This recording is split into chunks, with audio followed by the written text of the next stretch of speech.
ఏపీలో అంగన్వాడీ కేంద్రాల్లో అక్రమాలకు చెక్ పెట్టేలా కొత్త విధానం అయితే తీసుకురావడం జరిగింది.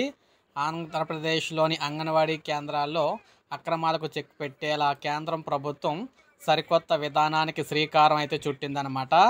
ముఖ్యంగా ముఖ ఆధారిత గుర్తింపుతో గర్భిణులు, అదేవిధంగా బాలింతలు, చిన్నారులకు పౌష్టికాహారం అందించేందుకు పోషణ్ ట్రాకర్ యాప్ను రూపొందించిందనమాట. ఇప్పటికే లబ్ధిదారుల వివరాలను యాప్లో అనుసంధానించిన యంత్రాంగం ఫేషియల్